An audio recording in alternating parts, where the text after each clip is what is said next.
Ciao a tutti, oggi è domenica sera e già lo so che le strade saranno strapiene di persone.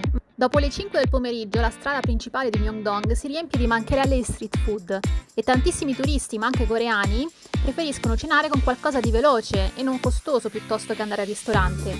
Vediamo insieme cosa posso trovare da mangiare questa sera. Famosissimo è il Dalgona, il dolce a caramello diventato viral per il gioco su Squid Games. Famosi poi sono anche gli hot dog, dei bomboli ripieni fritti. Ce ne sono diverse versioni, sia dolci che salati, sono un po' unti, ma è assolutamente da provare. Ci sono poi dei tipi di street food che vengono cotti al momento.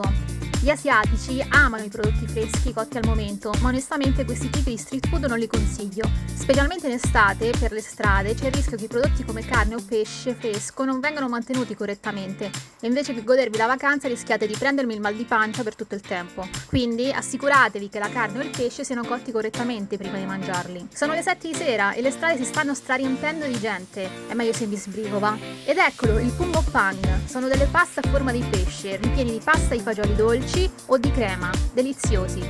E ci sono anche i mochi giapponesi, dei dolcetti con la pasta di riso ripieni di frutta o altro. E poi l'immancabile pollo fritto. Ce ne sono varie versioni, ma di solito più rosso è e più è piccante. Ed ora Spicy Alert.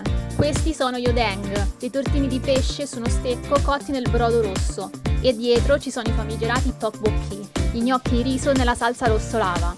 I fumi che emanavano mi facevano piangere dal piccante, quindi non sono adatti per lingue deboli come la mia.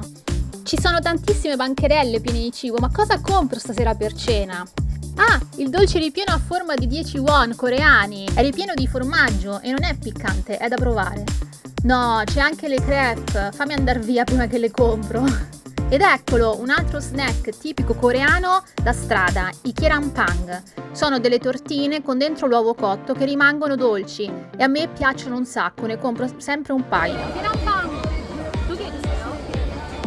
Dimenticavo, le bancarelle di street food spesso non accettano la carta di credito, quindi preparatevi sempre prima dei contanti. Ed ora che ho preso la mia cena, direi che posso tornare a casa ed uscire da questo casino di gente.